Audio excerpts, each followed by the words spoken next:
कहानी की स्टार्टिंग में हमारा सीन एक घर पर जाता है जिसके सामने 2 गार्ड्स खड़े हुए थे और जब सीन घर के अंदर गया तो वहाँ पर मर्चेंट एसोसिएशन का सुप्रीम चीफ बैठा हुआ था जिसका नाम जिन है। वो बताते हैं कि कुछ दिन पहले उनके साथ एक इंसिडेंट हुआ था जिसमें किसी ने उसके सारे एसेट्स को चुरा लिया था और जिसने उसके एसेट्स को चुराया तो उस कमबख्त ने न सिर्फ उसके एसेट्स चुराए बल्कि उसके हाथ की उंगलियां भी काट दी। वो उसको कमबख्त से ज्यादा एक डीमन बुलाना चाहेगा। अपना बदला लेने के लिए उसने एक बंदे को हायर किया हुआ था, लेकिन वो उसको भी ज्यादा टेंशन लेने से मना करता है कि अगर उसकी ये हालत हो गई है तो ये मतलब बिल्कुल भी नहीं कि वो उसे हायर नहीं कर सकता, वो भी अपने रिवेंज के लिए। जिनने द घोस्ट स्लेयर नामी बंदे को हायर किया हुआ था जो कि जियांगू का सबसे बेस्ट असैसिन है। बाद में घोस्ट स्लेयर जिनसे पूछने लगे कि क्या उन्हें उस बंदे का कुछ कैरेक्टर या फिर चेहरे का स्ट्रक्चर याद है। हो सकता है कि वो उसे जानता हो, जिस पर जिन काफी सीरियस टोन में बोले, अब मैं कैसे बताऊं, वो काफी ज्यादा हैंडसम है। घोस्ट स्लेयर के तो तोते उड़ जाते हैं, मगर जिन मजीद अपनी स्टोरी को कंटिन्यू करते हुए उस बंदे से वो एक ड्रिंकिंग पार्टी में मिला था, उसके बात करने का तरीका सबसे अलग था, इसलिए ये चीज उसे सबसे ज्यादा एक्स्ट्रा ऑर्डिनरी बना रही थी। वो भी उस पार्टी में उसकी एज 20 साल थी, मगर दुनिया में ऐसी कोई बात भी नहीं थी जो कि उसे पता न थी। इसी के साथ 10 साल की उम्र में उसने जर्नी करना शुरू कर दी थी और इस पूरे जियांगजू फर्टायर लैंड में कोई भी जगह न थी जिसको उसने विजिट न किया हो। और देखते ही देखते दोस्ती के 2 मंथ गुजर गए और एक दिन तो वो इतना ज्यादा टल्ली हो गया था कि उसने मार्शल आर्ट्स भी अपनी रिवील की। बात जब मार्शल आर्ट्स पर थी तो जिनके पीछे जो बूढ़े आदमी खड़े हुए थे तो वो सामने के कार्डबोर्ड को हटाकर उस निशान को घोस्ट स्लेयर को दिखाते हैं और जिन अब इस निशान के बारे में बताते हुए पहले में तो उन्हें विश्वास नहीं आ रहा था कि ये बच्चा इस तरह की टेक्निक परफॉर्म कर सकता है, लेकिन तुम भी इसको अच्छी तरह से जानते होगे क्योंकि ये टेक्निक किसी आम बंदे की नहीं बल्कि जियांगू के थंडरबोल्ट स्वॉर्ड्समैन मास्टर की है। और ली सेंग का नाम तो तुमने सुना ही होगा जो कि इस मार्शल आर्ट्स का ओनर है। पैटर्न को देखकर घोस्ट स्लेयर समझ गया और उसके पैरों तले जमीन घिसक जाती है और वो बोला, ये पहली बार है कि मैं इस मार्शल आर्ट्स के इस पैटर्न को देख रहा हूँ, लेकिन इसमें कोई शक भी नहीं कि जितना मैंने इस मार्शल आर्ट्स के बारे में सुना है और जो मुझे उसके बारे में पता है तो विदाउट अ डाउट ये थंडरबोल्ट मार्शल आर्ट्स ही है, वो भी जियांगजू के द थंडरबोल्ट मास्टर ली सेंग की, जिनको गायब हुए बहुत अरसा हो गया है। और Lee Seng one of the 10 greatest martial arts master है, वो भी हमारे जियांगजू कॉन्टिनेंट के, लेकिन बहुत अरसा हो गया है, तकरीबन 20 साल कि उनको उस द ग्रेटेस्ट ऑर्थोडॉक्स वॉर के बाद किसी ने देखा नहीं। वो एकदम से घोस्ट की तरफ वैनिश हो गए। हालांकि ऑर्थोडॉक्स वॉर को 20 साल हो गए हैं, लेकिन किसी को उनके आज तक पता नहीं कि वो कहाँ पर है, क्या वो मर गए हैं या फिर वो जिंदा है। घोस्ट के एक्सप्रेशन को देखकर जिन बोलने लगे, हमारे भी रिएक्शन बिल्कुल तुम्हारी तरह थे जब मैंने इस पैटर्न को देखा, लेकिन मैं कंफर्म नहीं था, बट मेरी ये जो सस्पिशियस थी तो ये कंफर्म हो गई। वो भी उस मार्शल आर्ट स्टॉर्म को देखने के बाद जो कि उसने होल्ड किया हुआ था। जिनके पर्सपेक्टिव से उसने थंडरबोल्ट मास्टर को मार दिया होगा और उसकी सीक्रेट टेक्निक को चुरा लिया होगा जो कि किसी खजाने से कम नहीं, क्योंकि उस मार्शल आर्ट्स को खरीदने के लिए लोग लाखों के पैसे दे सकते हैं, जिसमें से पहला beginning with the life and death swordsman. और इसके अलावा जियांगजू के सबसे बड़े बड़े मार्शल आर्टिस्ट ली सेंग की मार्शल आर्ट्स को हासिल करना चाहते थे और किसी के हाथों वो लगी भी नहीं। मगर सिर्फ ये नहीं बल्कि टॉप 10 मास्टर में से एक ने, जिनका नाम इयोन मू था और उनका निकनेम द डीमन स्वॉर्ड, वो भी ली सेंग की मार्शल आर्ट्स को हासिल करने पर नाकाम रहे। हाउएवर जिनने उस लड़के को ढूंढने के लिए जब भी किसी को भेजा तो वो कभी वापस नहीं आया। वो हमेशा उसकी लोकेशन का पता लगा लेता, चाहे जिन कहीं भी चुप जाता। मगर उस बच्चे को जियांगजू कॉन्टिनेंट का चप्पा चप्पा छान पता है। मगर सेकंड लास्ट बारी वो उसके पास आकर उसके सारे एसेट्स को ले गया और साथ में उसके हाथ की उंगलियां भी काट दी। मगर जाते वक्त तुम्हें पता है कि उसने मुझे क्या बोला, कि उसको ये करने में बहुत ज्यादा मजा आ रहा है और रीजन देना तो उसका बनता ही रही कि उसे ऐसा क्यों नहीं करना चाहिए था, बस उसने ये सब मजे के लिए किया। इन सारी बातों को सुनकर द घोस्ट स्लेयर इतना तो एक्सपेक्ट कर सकता है कि एक 20 साल बच्चा जिसने द थंडरस्टॉर्म मास्टर को हराया है वो क्यों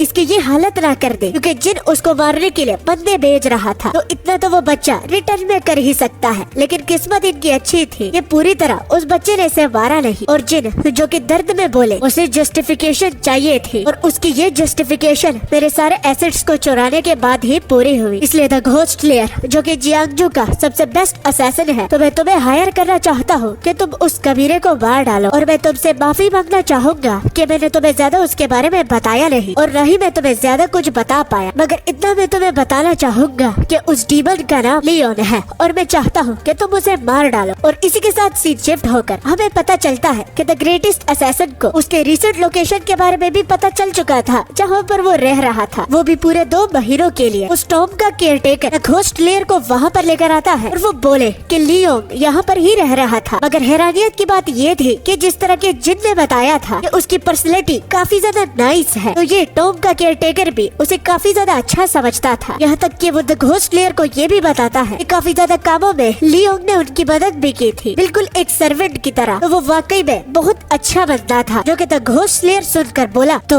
जिनकी बात कंफर्म होती है कि उस बच्चे के बात करने का तरीका उसे अलग बनाती है। और मजीद इन्वेस्टिगेशन करते हुए उसे ये भी मालूम पड़ता है कि कुछ लड़कियां उसे यंग मास्टर या फिर एलिगेंट प्रिंस या फिर प्रिंस चार्मिंग में बुलाती थी, क्योंकि उनके पास ज्यादा पैसा तो नहीं मगर रोमांस की बातों में उनकी बात ही अलग थी। इसलिए शहर की सारी लड़कियां उसे पसंद करती थी और वो जब गाते थे तो सारे लोग उनके सुर में खो जाते थे। मगर कुछ रिच पर्सन्स के लिए लियोन किसी डिजास्टर से कम नहीं था, जो कि उनके एसेट्स को भी चुरा के ले गया और उनकी उंगलियां भी काट दिया। और एडिशनली कुछ और लोगों के लिए वो एक बेवकूफ था, जो कि गैम्बलिंग में अपना सारा पैसा लगाकर क्योंकि फ्यूचर फॉर्च्यून के लिए ज्यादा पैसा कलेक्ट करना चाहता है, वो बेवकूफ गैम्बलिंग में सब कुछ हार जाता। मगर उसकी कंपनी सब लोगों को पसंद आती थी और मजीद इन्वेस्टिगेशन के नाम पर उसकी तारीफ को सुनकर आखिर में द ग्रेट असैसिन को पता चलता है कि उसकी लास्ट इन्फॉर्मेशन ये थी कि वो किसी मुरीम टूर्नामेंट में कम्पीट करने के बारे में बता रहा था। घोस्ट लेयर के पर्सपेक्टिव से ये पहला ऐसा बंदा है जिसके इन्वेस्टिगेशन करते वक्त उसे तारीफों के साथ साथ काफी खौफनाक बातें भी पता चलती हैं, लेकिन वो सिर्फ अमीर लोगों को ही टारगेट करता है। गरीबों के सामने वो बिल्कुल एक एलिगेंट प्रिंस की तरह है। इसलिए द घोस्ट लेयर क्यूरियस होता है कि आखिर ये कमीना है कौन। लास्ट में द घोस्ट लेयर जानना चाहता है कि क्या जाने से पहले उसने कुछ और बताया था। तो उस टॉम ओनर से पता चलता है कि उसने ये जरूर कहा था कि जिस लाइफ का वो वेट कर रहा था, जिसको वो द ग्रैंड लाइफ बोलता था, तो उसको शुरू करने का वक्त आ गया है। अगर इससे पहले उसका एक गोल था, वो भी सबसे काबिल औरत को ढूंढने का जो कि उसका ख्याल रख सकती। तो इस वाली बात को सुनकर घोस्ट लेयर अब कहने लगा कितना अजीब बंदा है। मगर खैर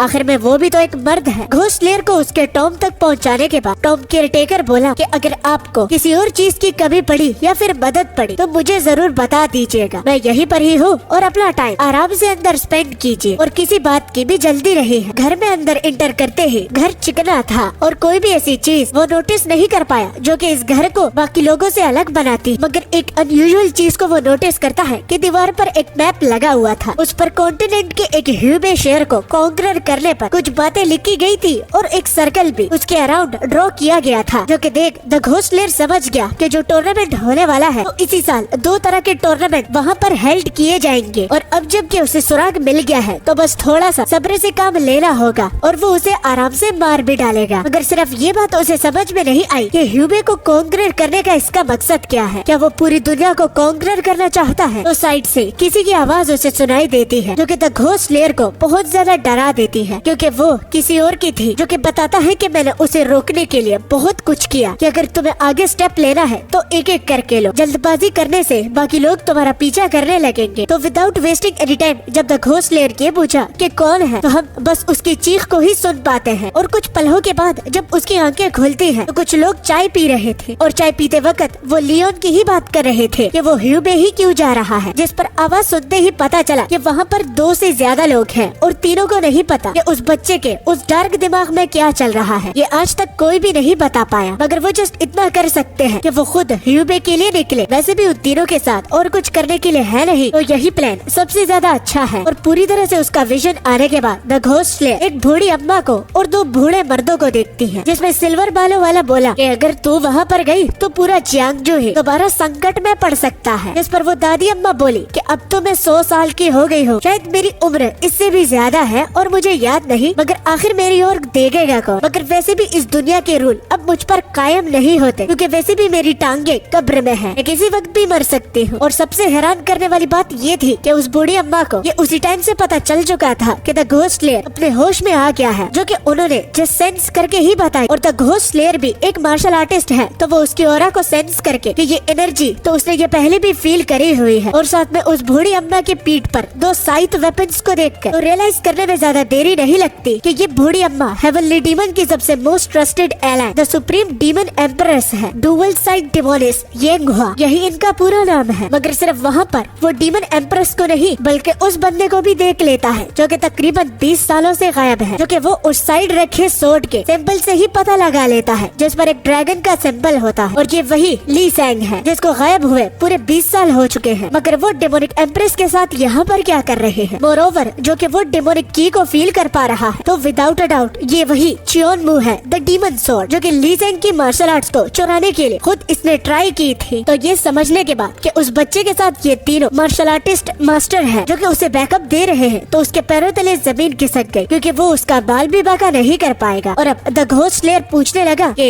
तुम लोगों ने उसे मारा क्यों नहीं? जिस पर डीमन एम्प्रेस बोली कि हमने उससे वादा किया है कि उसके परमिशन के बगैर हम किसी और को मारेंगे नहीं। बस तुम्हें मारने के बजाय हमने तुम्हारी की को डिस्ट्रॉय कर लिया है और बस पैर के कुछ मसल्स को काट दिया है। और ऑफ कोर्स मैंने ये खुद भी सुना है कि असैसिन्स मरने से डरते नहीं। तो इसी बीच ली सैंग बोला कि मैंने भी सुना है कि असैसिन मरने से डरते नहीं, लेकिन इसके अलावा मैंने ये भी सुना है कि वो अपने मुंह में पॉइजन छुपाते हैं, वो भी अपने दांतों के पीछे। तो क्या ये बात सच है? तो द घोस्ट स्लेयर समझ गया कि ये तीनों यहाँ पर उसे सुसाइड करने का कह रहे हैं क्योंकि अब उसकी लाइफ का कोई मकसद नहीं, वो न की को इस्तेमाल कर सकता है और न ही चल पाएगा। तो अब जबकि यहाँ पर जीने का कोई मकसद है उसे दिख नहीं रहा, तो वो उस पॉइजन को चबा देता है। और मरने से पहले द घोस्ट स्लेयर बोला, मैं वाकई में उस लियोंग कमीने से बहुत ज्यादा जेलस हो रहा हूँ, वो भी सिर्फ इस बात की वजह से कि 3 ग्रेटेस्ट मार्शल आर्टिस्ट मास्टर उसे बैकअप दे रहे हैं और उसे प्रोटेक्ट भी कर रहे हैं। जो कि सुन तीनों जोर जोर से हंसने लगते हैं और पूरी तरह से आंख बंद होने से पहले वो तीनों बोले, वो ऐसा बच्चा नहीं है जिसको हमारी प्रोटेक्शन की जरूरत हो, क्योंकि उसको किसी की भी जरूरत नहीं, वो अकेला ही काफी है। और तभी हमारा सीन एमसी पर गया। यही लियोन जो कि अपने दुश्मनों को फेस कर रहा था, वो भी काफी सुंदर गार्डन में, वो बहुत सारे थे और वो लियोन को कब से ढूंढ रहे थे क्योंकि लियोन के साथ जो सीक्रेट टॉम टेक्निक है वो उसको लियोन से हासिल करना चाहते हैं। उस बंदों का लीडर अपने एलाइज से बोलता है कि बेवकूफ मत बनना और इसे अंडर एस्टिमेट भी मत करना अगर तुम मरना नहीं चाहते, क्योंकि ये छोटा बच्चा बहुत ज्यादा खतरनाक। तो बातें रिवील करने के साथ साथ हमें मालूम पड़ा कि ये वही सुप्रीम मर्चेंट्स के लोग हैं जो कि यहाँ पर बदला लेने के लिए आए हैं और रिजल्ट में उसको बहुत सारा पैसा मिलेगा, लेकिन वो भी लियोन को मार कर। जो ही वो ये बोले तो लियोन सबसे पहले उनके लीडर के चेहरे पर एक पाम मारता है जिससे वो दूर घिसकता हुआ चला जाता है। स्क्वाड लीडर को इस तरह जमीन पर पड़ा हुआ देखकर वो लोग हल्ला बोल देते हैं, वो भी एक साथ। मगर लियोन उसकी तलवार को अपनी उंगलियों से ही रोक देता है और उसी को ही इस्तेमाल करके वो दूसरे बंदे को अपने ही एलाई को मारने पर मजबूर करता है, वो भी विंड की मदद से। वो स्पीर उसकी बॉडी के आर पार हो जाता है। जो ही खून खराबा शुरू हुआ तो लोग अब लियोन को टुकड़े टुकड़े करके सुप्रीम मर्चेंट के पास ले जाने का ठान लेते हैं। मगर टुकड़े लियोन के नहीं बल्कि उन लोगों के होते हैं, क्योंकि लियोन उन्हें बिल्कुल सब्जियों की तरह काट रहा था और जो भी उसके पास आता वो किसी का सिर कटता, किसी का हाथ या फिर किसी का पैर, और लास्ट में तो एक बंदे को वो बीच में से ही काट डालता है और फाइट के एंड में लाशों के ढेर वो बिछा देता है। दोबारा उनके लोगों को इस तरह मारते वक्त वो बोला, वो खुद क्यों नहीं आता?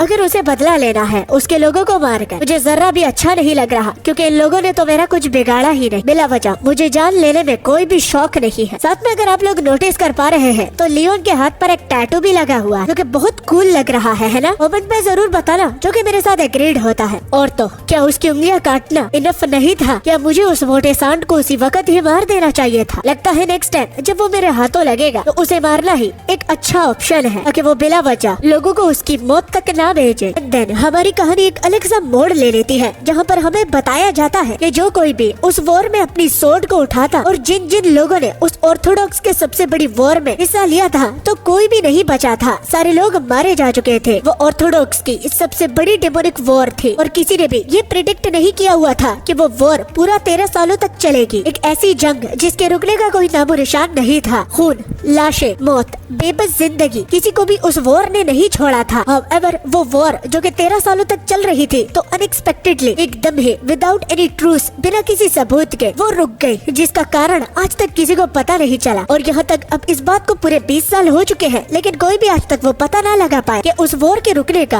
आखिर वजह क्या था। वॉर को लड़ने वाले दोनों फैक्शंस, जिनमें से एक डेमोनिक कल्ट और दूसरा ऑर्थोडॉक्स अलायंस, तो वो किसी वजह से एकदम से चुप रहे और दोनों एक दूसरे के टर्म्स एंड कंडीशन के साथ वो एग्रीड हो गए। और जैसे जैसे वक्त गुजरता गया तो और नई आर्मीज जियांगजू में आने लगी और बहुत खुद से बनने भी लगी। हाउएवर वॉर में कुछ ऐसे सेक्ट थे जिनका डैमेज आज तक वो भुगत रहे हैं। और फिर सीन एक लड़की पर गया जो कि वहाँ पर सोल्समैनशिप की प्रैक्टिस कर रही थी। और ये हमारी इस स्टोरी की हीरोइन है जो कि प्रैक्टिस करते वक्त अपने मन ही मन में कहने लगी, आखिर कमबख्त मुझे ये बात समझ में क्यों नहीं आ रही कि मैं 7 स्टार रेल में अब तक क्यों अटकी हुई हूँ और मैं ब्रेक थ्रू क्यों नहीं कर पा रही। हीरोइन का नाम जियोन चेरियन होता है, मगर हम इसे चेरियन ही बुलाएंगे। और मजीद डिटेल से ये भी पता चलता है कि वो राइटियस सोर्ड सेक्ट की सेकंड डॉटर है। प्रैक्टिस करते वक्त मानो उसके कंधों पर एक बोझ था, वो भी जल्द से जल्द स्ट्रॉन्ग होने का। और वो बार बार एक ही बात को रिपीट करती जा रही थी कि उसे स्कारलेट ट्रेस सोर्ड टेक्निक को जल्द से जल्द सीखना होगा अगर उसे अपने सेक्ट को रिस्टोर करना है। मगर स्ट्रेंजली उसके जितने भी ये टेक्निक्स है तो वो इम्प्रूव ही नहीं कर पा रही और वो 7 स्टार रेल में अटक गई है। अचानक से चेरियन को पीछे से उसकी बहन आवाज देती है और बहन के साथ साथ उसके जीजाजी यानी कि ब्रदर इन लॉ भी थे। चेरियन की सिस्टर का नाम हुआरियन था और उनके हस्बैंड का नाम सियो बेग था। एज में हुआरियन चेरियन से बहुत बड़ी थी, इसी वजह तो सेक्ट लीडर की वो फर्स्ट डॉटर है। और अब दोनों को वहाँ पर देखकर चेरियन पूछने लगी कि वो दोनों यहाँ पर किस रीजन से आए हैं, वो भी उनके ट्रेनिंग के बीच, जिस पर उसे अपनी सिस्टर से पता चला कि कोई पाम एसिस यूनियन से आया हुआ है। वो और कोई नहीं बल्कि यंग मास्टर जैंग है जो कि इस साल के होने वाले ड्रैगन एंड फीनिक्स टूर्नामेंट में तुम्हारे साथ भाग लेना चाहता है, वो भी एक साथ। ये सुनकर चेरियन के पैरों तले जमीन घिसक गई और वो जस्ट ये बोलती है, क्या,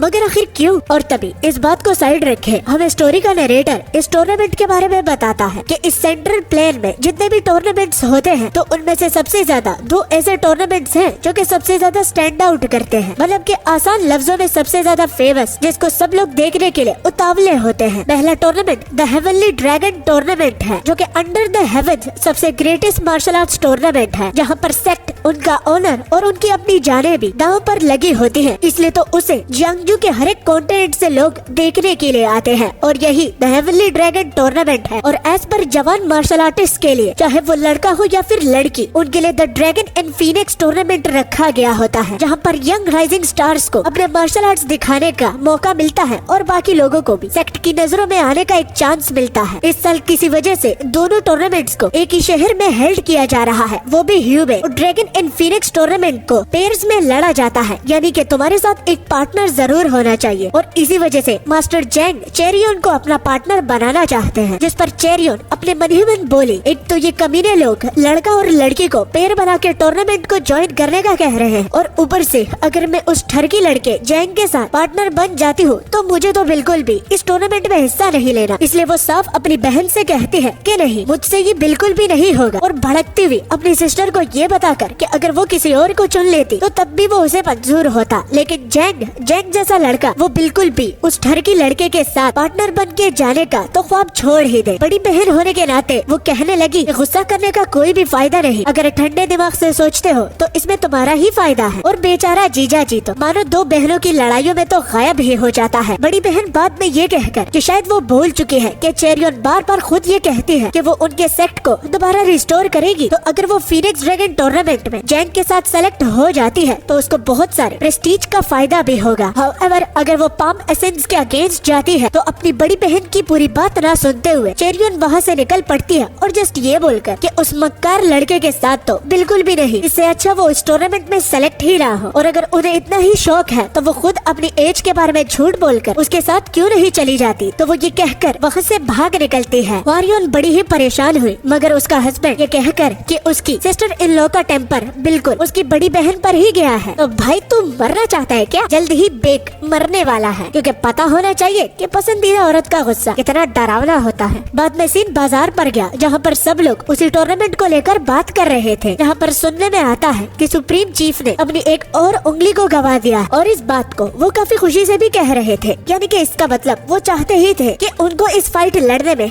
दोबारा से एक नुकसान हो। मगर इन सब से ज्यादा चेरियन को अपनी ही पड़ी हुई थी, क्योंकि अब जबकि वो इस यूनियन एसेंस सेक्ट के यंग मास्टर के प्रपोजल को रिजेक्ट कर दिया है है, तो इसके अगेंस्ट में वो उनके फैमिली के खिलाफ कोई स्टेप ना उठाए जस्ट बिकॉज वो एक पावरफुल फैक्शन है, तो क्या वो इसका मतलब कुछ भी कर सकते हैं अगर कोई उनकी बात को मानता भी नहीं। तो यही ख्यालात चेरियन के दिमाग में चल रहे थे। जो ही चेरियन की बात खत्म हुई तो साइड दो बंदे आपस में लड़ना झगड़ना शुरू कर देते हैं, क्योंकि दोनों के पर्सपेक्टिव अलग है। और एक पावरफुल था तो वो उसे जान से मारने की धमकी दे रहा था। जिस तरह चेरियन की बात थी तो बिल्कुल वैसा ही हो रहा है, एक दूसरे को हर्ट करना और साथ में एक को उसकी औकात और नीचा दिखाना। तो ये तो इस दुनिया का एक रूल है, जब ताकत आपके हाथों में हो तो आप कोई सा भी कांड कर सकते हो, कानून आपको रोकेगा नहीं। आप खुद के गलत काम अपने से अंडर क्लास के लोगों से करवा सकते हो, वो भी पावर और पैसों की मदद से। तो यही अब इस दुनिया और जियांगजू कॉन्टिनेंट का एक हिस्सा बन गया है। चेरियन पूरी तरह से गलत नहीं, लेकिन ये सिर्फ मानवा में नहीं बल्कि रियल वर्ल्ड में होता है और बहुत सारे केसेस आप लोगों ने देख भी लिए होंगे। बात के साथ एग्रीड करते हो तो नीचे कमेंट सेक्शन में एग्रीड जरूर लिखना। तभी पीछे हमारी हीरोइन आवाज सुनती है जिसमें से कोई लीडर ऑफ द मुरिम अलायंस को आवाज पुकार रहा था। तो वो दरअसल एक स्किट था जिसमें लोग खुद से ही मसाला ऐड कर रहे थे, क्योंकि हिस्ट्री में ये लिखा हुआ है कि वो ऑर्थोडॉक्स और डेमोनिक फैक्शन के बीच में जो वॉर हुई थी तो वो एक ऐसे रीजन से रुक गई थी जिसका आज तक किसी को पता नहीं, लेकिन लोग खुद से ही स्टोरी बनाकर कि ऑर्थोडॉक्स ने उस फाइट को जीत लिया था और डेमोनिक फैक्शन पूरी तरह से खत्म हो गया। तो यही उस स्किट की वो एंडिंग दिखा रहे थे, जिसके साथ कुछ लोग एग्रीड होकर मगर कुछ लोग क्यूरियस होकर सवाल करने लगे कि क्या सच में इसी तरह ही हुआ। तो इस स्किट की एंडिंग से हमारी हीरोइन बोली ये क्या बकवास हो रहा है, क्योंकि सब लोग अच्छी तरह से जानते हैं कि उस फाइट का अंत किसी को भी पता नहीं। हालांकि ये एक स्किट है मगर फिर भी इन लोगों को फजूल की खबरें नहीं पहुंचानी चाहिए। एंड देन हमारे मेन प्रोटैगनिस्ट की एंट्री हुई जिसके सेम थॉट्स थे इस स्किट को देखने के बाद, जिसमें वो डेमोनिक फैक्शन की साइड लेकर बोला कि उनके साथ जो टेक्निक थी 9 कैलेमिटीज डेमोनिक टेक्निक, जिसको द इनविंसिबल डेमोनिक आर्ट बुलाया जाता था, तो एक 1v1 फाइट में कोई भी उसे नहीं हरा सकता अगर डेमोनिक फैक्शन के लीडर उसे सीख लेते हैं। और यहाँ पर इस स्किट में ये लोग ये दिखा रहे हैं कि ऑर्थोडॉक्स के लीडर ने उस फाइट को जीता था, तो ये तो बिल्कुल भी नहीं हो सकता, वो भी उस मार्शल आर्ट्स की वजह से। मोर ओवर जो ऑर्थोडॉक्स की ये बात कर रहे हैं तो वो जंग इतनी आसानी से तो खत्म नहीं हुई थी, ये बात तो सबको मानना ही पड़ेगा। मगर जब चेरियन पर सीन गया वो तो जस्ट इस बात को लेकर हैरान थी कि एक स्ट्रेंजर उसके साथ क्यों बात कर रहा है। और मजीद कन्वर्सेशन को बढ़ाने के लिए हमारा लियोन चेरियन से बोलता है कि यहाँ पर इसका पहला दिन है और उसे प्यास बहुत ज्यादा लगी है, तो आसपास की दुकानों का उसे पता नहीं, तो क्या वो उसे कंपनी देगी, बदले में उसको जो भी पीना है तो उसका लियोन ही पैसा देगा। चेरियन को लगा कि इतने इनोसेंट फेस के साथ बड़ी ही घटिया हरकत कर रहा है और उसके ऑफर को रिजेक्ट करती हुई चेरियन ये कहकर कि अगर तुम मार्शल आर्टिस्ट हो तो उसी की तरह ही एक्ट करो, क्योंकि मेरे बहुत सारे काम है और वो तुम्हारे इस काम से तो बहुत ज्यादा इम्पोर्टेंट है, इसलिए मैं यहाँ से जा रही हूँ। मगर जाते जाते उसको लास्ट में ये बात बोलकर कि क्या उसे ऐसा नहीं लगता कि ये जियांगजू बहुत भटक गया है, शिवलरी और आइडियलिज्म वो तो कब के लोग अबैंडन कर चुके हैं, ये वो वाला जियांगजू नहीं जो कि पहले था, क्योंकि ये जगह मूर्खों से भरी हुई है ना। मैंने ठीक कहा ना कि ये जगह पैथेटिक है। जो कि सुन अब चेरियन को गुस्सा आ रहा था मगर वो खुद को कंट्रोल कर लेती है, क्योंकि अगर वो बाकी लोगों को मूर्ख बुला रहा है तो वो भी तो जियांगजू में ही रह रहा है। ये कहकर वो वहाँ से चली जाती है, मगर अंदर ही अंदर लियोन ये बोला कि मैं जो कह रहा था तो पूरी तरह से जियांगजू ये डिजर्व नहीं करता, मगर इसमें रहने वाले कुछ इंडिविजुअल बेवकूफों की वजह से मैंने वो सब कुछ कह दिया। मगर चेरियन का इम्प्रेशन हमारे लियोन पर काफी अच्छा गहरा असर किया है। वो मुस्कुराता हुआ अपना मुंह मोड़कर दोनों अपने अपने रास्ते निकल लेते हैं। अगला सीन एक इन पर होता है, मतलब कि एक रेस्टोरेंट, यहाँ पर बहुत सारी भीड़ लगी हुई थी। भीड़ में कुछ लोग उसी टूर्नामेंट की ही बात कर रहे थे और इस साल ये भी जानने को मिला है कि बहुत घमासान फाइट्स उनको देखने को मिल सकती है, क्योंकि सब के सब यंग वॉरियर्स हैं। वो भी अपने अपने फैमिली के, जो कि आगे जाकर अपनी फैमिलीज के एल्डर्स बनेंगे। वो पहले से ही बेट लगाना शुरू कर देते हैं कि कौन जीतेगा और कौन हारेगा। कुछ देर के बाद वहाँ पर चेरियन भी है, जिसको देख सारे लोगों की नजर उस पर ही पड़ती है। मगर चेरियन इनमें इतनी ज्यादा भीड़ को देखकर बोली कि शायद ये टूर्नामेंट की वजह से ही इतनी भीड़ यहाँ पर लगी हुई है। इसी बीच वहाँ का एक सर्वेंट आया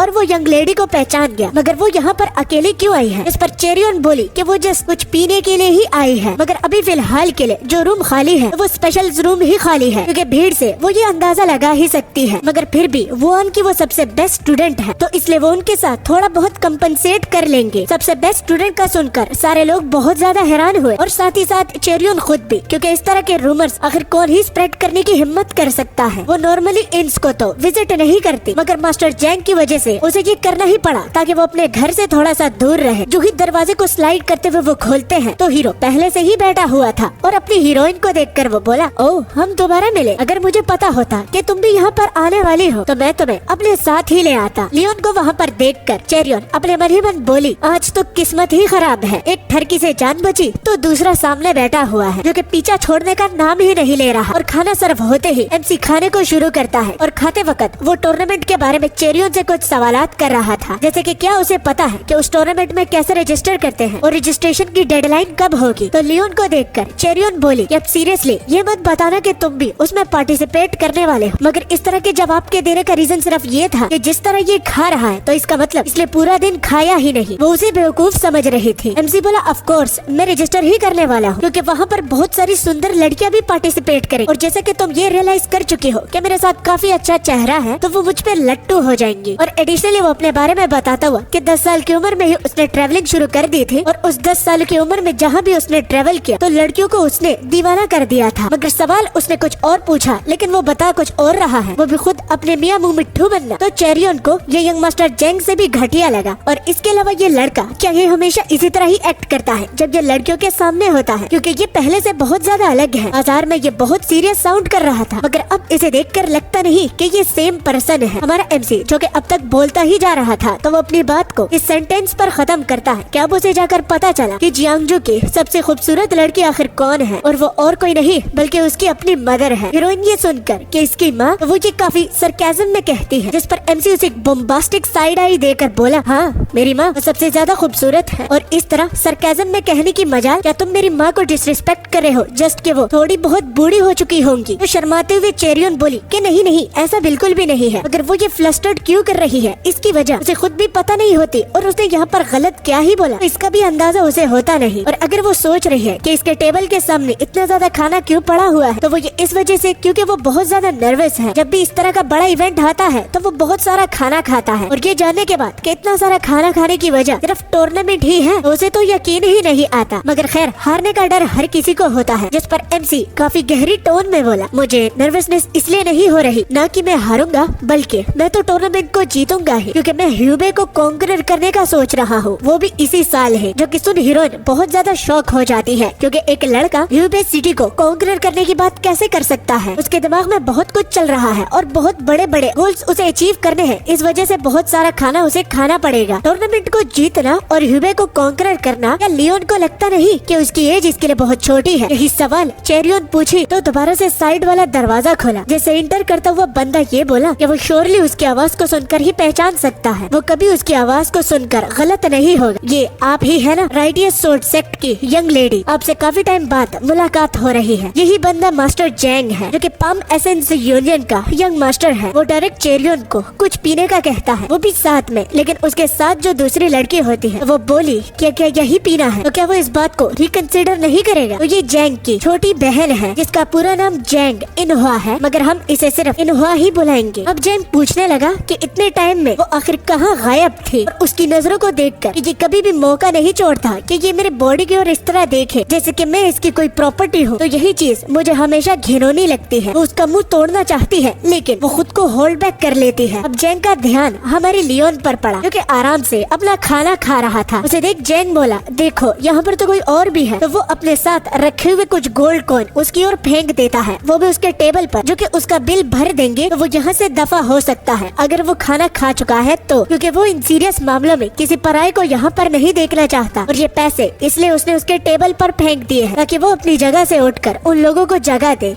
अब अगर ये कोई और मामला होता तो यहाँ पर एमसी क्या करता? एक ऑब्वियस सा जवाब कि वो इसकी बैंड बजा देता। मगर यहाँ पर जो हमारा लियोन है तो वो जस्ट ये कहता है नहीं ये काफी नहीं है, जिस पर मास्टर जेंग कहते हैं क्या तुम्हारी बात का मतलब क्या है? तो एमसी एक्सप्लेन करता है जैसे कि तुम देख सकते हो कि टेबल पर पहले से ही बहुत सारे डिशेस पड़े हुए हैं और मैंने और भी ज्यादा ऑर्डर किए हैं, तो ये पैसे उसके लिए इनफ नहीं है। होपफुली तुम इस बात को समझ लो। जेंग गुस्सा होके बोला कि जितना मैं कह रहा हूँ उतना ही करो, मुझे गुस्सा मत दिलाओ। और तभी उसकी नजर हमारे एमसी के वेपन्स पर पड़ती है, जिसको देख वो ये समझने लगा कि इसके साथ ये वेपन्स है, इस वजह से ये इतना ज्यादा टफ एक्ट कर रहा है और इसे बस कुछ बची कुछ मार्शल आर्ट्स ही आती होगी। एक बात तो जेंग को भी मानना पड़ेगा कि जितने इसके इनके वेपन्स हैं और जितने वो बड़े बड़े हैं तो ये वाकई में बहुत ज्यादा इम्प्रेसिव है। वो क्यूरियस होता है कि क्या वो उसे उठा पाएगा, और जैसे ही वो उठाने लगा तो उसकी गांड फट गई, उसकी कमर में दर्द होने लगा। वो वेपन इतना ज्यादा भारी था और बस उसके दिमाग में एक ही बात गूंज रही थी, ये कैसे मुमकिन है, मैं इसे उठा क्यों नहीं पा रहा, आखिर ये वेपन है या फिर एक बुलडोजर जिसको मैं उठा नहीं पा रहा। अब बात उसके ईगो पर आ जाती है, क्योंकि अगर वो उसे उठाता नहीं तो पीछे उसकी सिस्टर और उसके कुछ सबऑर्डिनेट हैं, तो उनके सामने उसका मुंह काला हो जाएगा। और कभी भी उसने बेइज्जती अपने सिस्टर और अपने सबऑर्डिनेट के सामने नहीं खाई, तो आज तो चाहे कुछ भी हो जाए तो वो इस वेपन को उठा कर ही रहेगा। अगर इसके लिए उसे अपने इंटरनल एनर्जी का भी इस्तेमाल क्यों ना करना पड़ा, मगर इस्तेमाल करने के बाद भी वो 1 इंच सिर्फ उस वेपन को उठा लेता है। और अब वो बोला, मानना पड़ेगा तुम्हारे वेपन्स बहुत ज्यादा भारी है, तुम इनसे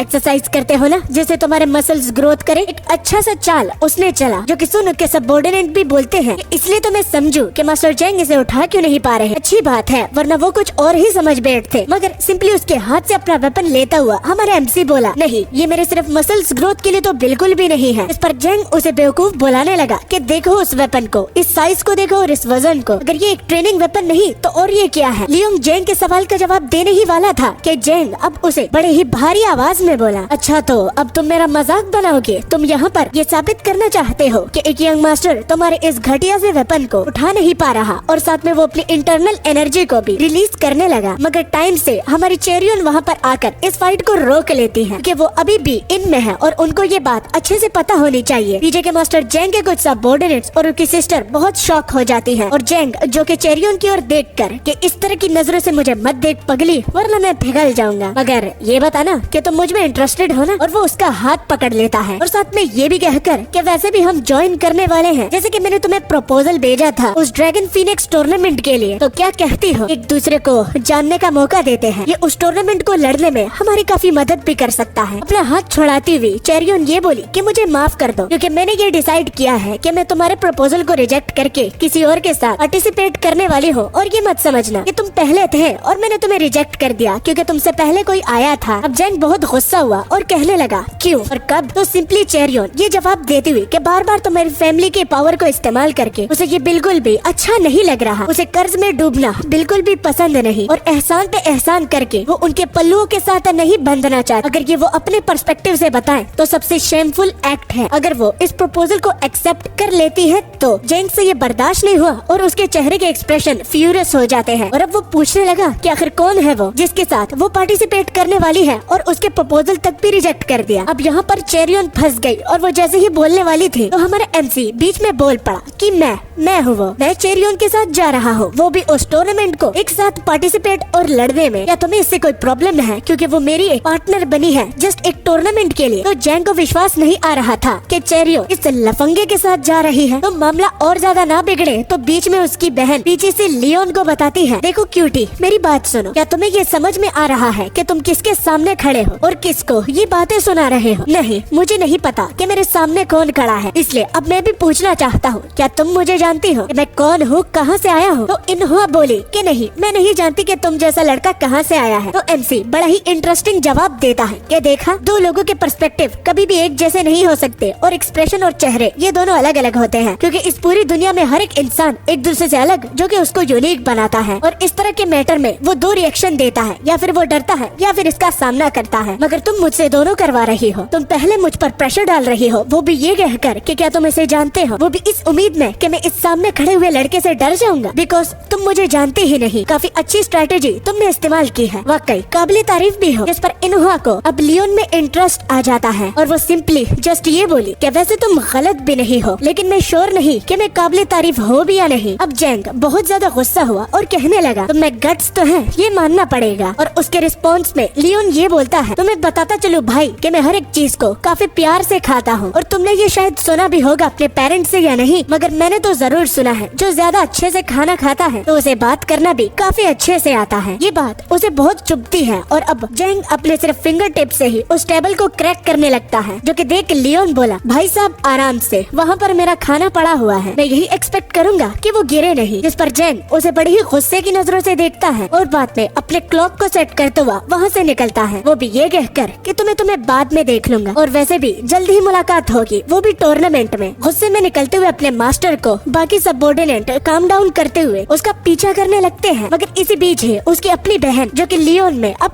ट्रस्ट ले रही थी तो वो पीछे मुड़कर देखी और हमारा लियोन भी उसे अपनी नजरों से देखता है, जिसमें काफी लड़कियों को उसने पागल करवाया है। तो इन्हों सिर्फ ये कहकर क्यूटी बाद में मिलते हैं और होपफुली वो अकेले में भी बात कर पाएंगे। तो वो वहाँ से चली जाती है। उनके जाते ही एकदम सन्नाटा फैल गया। दोनों में ऑकवर्डनेस टाइम ना बढ़े तो लियोन जैसे ही कुछ बोलने लगा तो हमारी चेरियन की नजर उस टेबल पर जाकर पड़ती है जहाँ पर जैंग ने अपना हाथ धंसाया हुआ था। टेबल को डैमेज हुआ है और इसे ही देखकर चेरियन देखकर बहुत ज्यादा फ्रस्ट्रेट हो जाती है और वो भी ये कहकर कि अब तो मैं बड़ी मुसीबत में फंस गई हूँ। तो वो ये तक समझ जाती है कि जिस तरह का जैंग का गुस्सा है और उसको वो आज तक देखती आ रही है और जितने टाइम से वो जैंग को जानती है तो वो इतनी आसानी से इस मैटर को जाने तो नहीं देगा। तो लियोन के लिए वो एक खतरा बन चुका है जिसका इस बुद्धू को तो बिल्कुल भी पता नहीं कि इसने आखिर किससे पंगा लिया है। मगर जहाँ तक हमारे एमसी की बात हो रही है तो उसे तो इस बात से खत फर्क भी नहीं पड़ रहा था। वो तो चेरियन से इतना ही बोलता है कि अब जबकि हम इतना सब कुछ सह चुके हैं तो चलो अब चलते हैं, वो भी रजिस्ट्रेशन करने के लिए, ताकि हम दोनों उस टूर्नामेंट में साथ में हिस्सा ले पाए। और मैं प्लान को खुद ही रिजर्व करूंगा, बस तुम रास्ता दिखाओ सुंदर लड़की। रिजर्व का सुनकर अब चेरियन को एक बात समझ में नहीं आ रही थी, क्योंकि अब तक जितना भी एमसी बोला है तो उसे साफ साफ पता चलता है कि इस टूर्नामेंट में हिस्सा लेने के लिए ही वो सबसे ज्यादा उतावला हो रहा था। लेकिन अब उसे ये रिजर्व का नाम क्यों दे रहा है, जैसे कि इसका और भी कोई जरूरी काम है। तो एमसी बोला कि हाँ रिजर्व ही। लगता है लड़की तुम्हें मेरी बातों की समझ में नहीं। खैर रहने दो, अब मैंने रिजर्व कर लिया है तो तुम मुझे रास्ता दिखा सकती हो। मगर चेरियन ये कहकर कि अब ये मत बताना कि जो तुम कह रहे थे कि तुम पार्टिसिपेट करने वाले हो वो भी इस ह्यूबे को कॉन्करर करने के लिए, तो तुम द हेवनली ड्रैगन टूर्नामेंट की ही बात कर रहे थे, न कि इस ड्रैगन फीनिक्स टूर्नामेंट की। अब दोबारा से तुम लोगों को एक बात समझाता हुआ कि दोनों अलग अलग टूर्नामेंट में, एक में बच्चे लड़ते हैं और दूसरा में सेक्ट लीडर। सेक्ट लीडर की फाइट में क्या होता है कि एक सेक्ट भी खो देता है पावर और अपना इन्फ्लुएंस भी, अगर वो अपने अपोनेंट से हार जाता है। और अगर वो इस टूर्नामेंट में हिस्सा ले लेता, अगर जेंग ना आता तो ये मानवा यहाँ पर ही खत्म हो जाती, क्योंकि ये इतना पावरफुल है। मगर अब तक हमने लियोन का जलवा नहीं देखा तो मैं ये तुम लोगों के लिए तो बिल्कुल भी स्पॉइल नहीं करूंगा। तो दोबारा से एक ऑनेस्ट जवाब देते हुआ कि ऑफ कोर्स मैं ड्रैगन टूर्नामेंट में ही ज्वाइन करने वाला था। तो चेरियन ये बोली कि ओह वाओ, अगर तुम्हें इतनी अच्छी ही मार्शल आर्ट्स आती है तो तुमने उस कमीने को सबक क्यों नहीं सिखाया। तुम्हारी ये मार्शल आर्ट जिससे तुम उस ड्रैगन टूर्नामेंट को भी जीत सकते थे, तो ये जैंग के सामने क्यों बाहर नहीं निकली। तो एमसी जस्ट ये बोलकर कि वो बच्चों के साथ लड़ता नहीं इसलिए उसको जाने दिया। तो इससे चेरियन बहुत ज्यादा शॉक हो गई और कहने लगी एक्सक्यूज मी,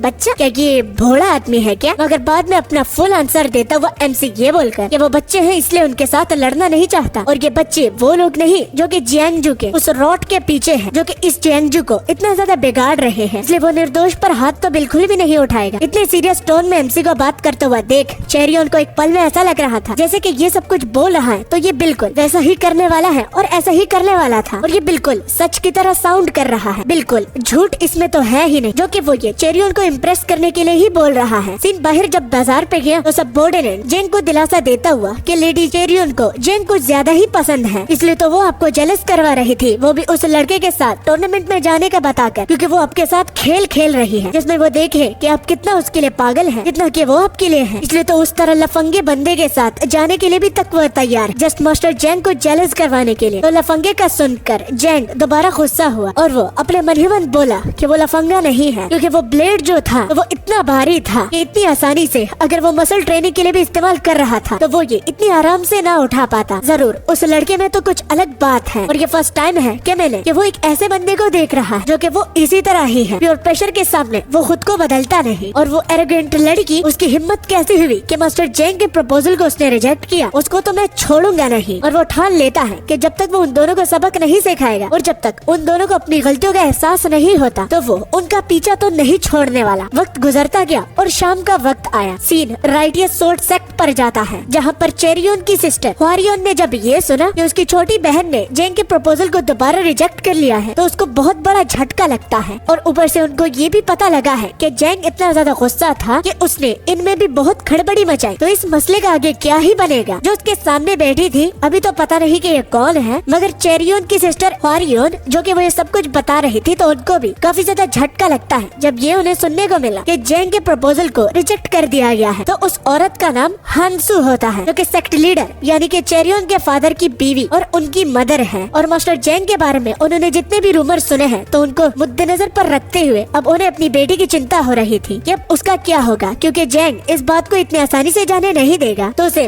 उसकी सिस्टर भी बता रही थी कि मदर आपने बिल्कुल ठीक बोला, कोई भी नहीं जानता कि अब उन लोगों के साथ क्या होने वाला है। बस इतना पता है कि जैंग इस बात को जाने नहीं दे सकता। और सर्टेनली माँ को अपनी बेटी की चिंता इसलिए हो रही थी क्योंकि वो अब यंग है और खुद को सेक्रीफाइस तो वो बिल्कुल भी नहीं कर सकती, वो भी अपनी फैमिली के लिए। मगर फिर भी मुसीबत उसका पीछा नहीं छोड़ रही, चाहे वो जितने भी तरीके इस्तेमाल कर ले। तो ये जज्बात फैमिली के नहीं बल्कि वो चेरियोन को भी हर्ट करेगा, उसे भी नुकसान पहुंचाएगा, क्योंकि चेरियोन ही है जिसने प्रपोजल को रिजेक्ट किया है, न कि फैमिली ने। तो इन सारी बातों को सेक्ट लीडर जिसका नाम ली चू होता है तो वो अपने मन ही मन बोला, मेरी बीवी मेरे बच्चे मेरी वजह से इतना सफर कर रहे हैं क्योंकि राइटियस सेक्ट लीडर इतना अमीर नहीं, उनकी इन्फ्लुएंस कम है। और देखो आज हम इस मैटर में अपनी बेटी की कुछ भी मदद नहीं कर पा रहा। और सेक्ट लीडर खुद को इस बात के लिए कोसने लगे क्योंकि जो उनकी परंपरा और सोर्समैनशिप टेक्निक है तो वो उनको टाइम पर मास्टर नहीं कर पाया, और अगर वो कर लेते तो आज उनका ये सेक्ट पावरफुल होता। इस तरह एसेंस यूनियन के सामने झुकना नहीं पड़ता। और अब ह्वारियन बोली, अगर ये सब कुछ सच है और सच निकलता है तो ये बहुत ही सीरियस मैटर है, लेकिन सबसे पहले उन्हें उनकी सिस्टर को ढूंढना है। अगर पीछे से चेरियोन आती हुई कि इसकी कोई भी जरूरत नहीं तो वो ये खुद एक्सेप्ट करती है कि जितना भी वो लोग बता रहे हैं और एक दूसरे के साथ डिस्कस कर रहे हैं तो वो सारा का सारा सच है। ओल्डर सिस्टर बड़ी ही गुस्सा हुई, मगर माँ अपनी बेटी की सेहत का पूछती है कि वो ठीक तो है ना, जैंग ने उसे कुछ नुकसान तो नहीं पहुँचाया। और जब उनका सेंटेंस मगर पर खत्म होना शुरू हुआ वो पूछी कि ये पीछे लड़का कौन है, जिस पर चेरियोन अपने पेरेंट्स से काफी धीमी आवाज में बोली क्योंकि उससे शर्म और घबराहट दोनों हो रही थी कि मम्मी पापा ये वही लड़का है जिसके साथ मैं टूर्नामेंट जाने वाली हूँ और मैंने जैंग का प्रपोजल रिजेक्ट कर दिया था। तो वो ये सुनकर बहुत ज्यादा हैरान हुए और तीनों बोले क्या। तो एमसी आगे बढ़ता हुआ और बात पे अपना हाथ जोड़ता हुआ, नाइस टू मीट यू, मेरा नाम लियोन है और मेरा पूरा नाम जियोक लियोन है। अपनी इंट्रोडक्शन करने के बाद वो एक वास को उठाता है जो कि बहुत ज्यादा अच्छा था। वो यहाँ तक ये भी जानता था कि ये किस रीजन में पाया जाता है। तो वो उसके प्राइस के बारे में पूछने लगा, जिस पर चेरियोन का फादर यानी कि राइटियस सेक्ट के लीडर बोले कि 150 यंग पे ये उसने लिया था। जो कि सुन हमारा एमसी बोलता है कि अगर मैं वहाँ पर होता तो आपको सिर्फ 120 ही पे करने पड़ते क्योंकि मैं डिस्काउंट दिलाने में बहुत अच्छा हूँ। तो रूड ना बनते हुए सेक्ट लीडर बोले, ओहो नेक्स्ट टाइम जब भी मैं कुछ ऐसी चीज लेने जाऊंगा तो मैं तुम्हें अपने साथ ले जाऊंगा। और अब उसका फादर बात मेन मुद्दे पर लाते हुए, मेरी प्यारी बेटी अभी जो थोड़ी देर पहले तुमने बोला कि तुम ड्रैगन फिनिक्स टूर्नामेंट को यंग मास्टर लियोन के साथ ही पार्टिसिपेट करोगी, तो उसके आगे तुमने क्या बोला था। और अगली और उसकी बड़ी बहन जो कि लियोन को ऑब्जर्व कर रही थी तो वो अपने मन ही मन बोली कि चाहे उसकी बहन जितनी भी चाइल्डिश क्यों न हो मगर वो कैसे फिनिक्स ड्रैगन टूर्नामेंट एक स्ट्रेंजर के साथ पार्टिसिपेट करने वाली है, ये बात उसके पल्लू नहीं पड़ रही थी। और अब उसकी बड़ी बहन पूछने लगी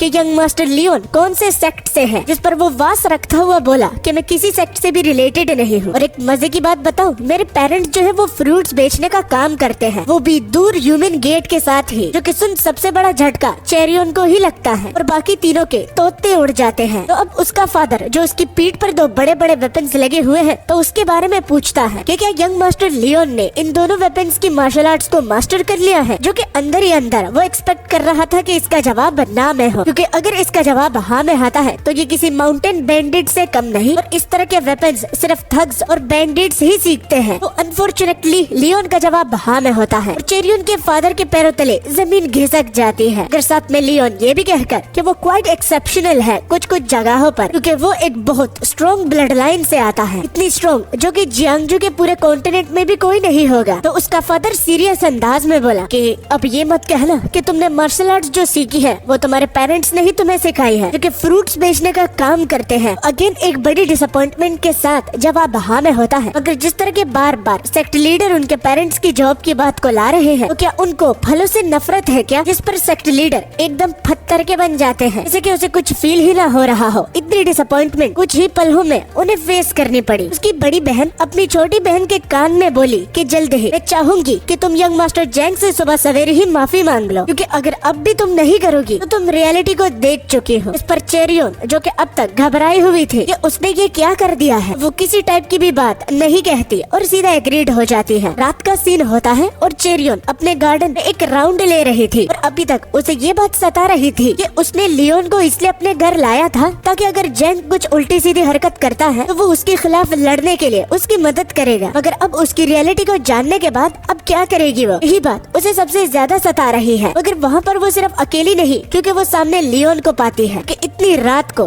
ऑलरेडी उस गार्डन में मौजूद था। उसके पास जाकर चेरियोन पूछी कि तुम अब तक सोए नहीं। इसके रिस्पॉन्स में लियोन बोला कि हाँ, जब मैं अपनी लोकेशन को चेंज करता हूँ मुझे नींद नहीं आती, यही मेरी प्रॉब्लम है। हाउएवर मैं सिर्फ यहाँ पर इस वजह से नहीं क्योंकि मुझे नींद नहीं आ रही, बल्कि मुझे एक काम पर भी जाना है जो कि बहुत ज्यादा जरूरी है। क्यूरियस होके जब चेरियोन उस काम के बारे में पूछी, न छुपाते हुए हमारा एमसी बोला, मैं कुछ लोगों को सबक सिखाने के लिए ही जा रहा हूँ, जो कि मेरे यांगजू को कॉन्करर करने का पहला स्टेप होगा। और चेरियोन को हमारे एमसी के बातों से ऐसा लग रहा था कि ये अभी तक उन सिली जोक्स को इतनी सीरियसली बोल रहा है जैसे कि फ्रूट्स बेचने वाला यांगजू कॉन्टिनेंट को कॉन्करर करेगा। और अब चेरियोन क्यूरियस हुई कि उनके पेरेंट्स आखिर किस टाइप के लोग हैं, क्योंकि लियोन से खुद सुनने में आया है कि उसकी मदर बहुत ज्यादा खूबसूरत है, तो उसके फादर कैसे दिखते हैं। इस पर एमसी अब सीरियस होके बोला, मेरे फादर काफी अच्छे हैं, उन्होंने हमारी काफी देखभाल भी की है, मगर रूल्स के अंडर होकर ही, लेकिन मेरी माँ को पसंद नहीं है। मगर फिर भी मुझे उनके रूल से कोई भी मसला नहीं, बस मसला इस बात से है कि वो ये चाहते हैं कि उन रूल्स में मैं भी घिर जाऊं और उसके अंडर ही अपनी जिंदगी बसाऊं। और सबसे बड़ी बात कि मेरे पेरेंट्स चाहते थे कि मैं जियांगजू ना जाऊं और वो इस डिसीजन के खिलाफ थे, और स्पेशली उसके फादर तो बिल्कुल भी नहीं चाहते थे। तो सुन चेरियोन अपने मन ही मन बोली कि इंडीड,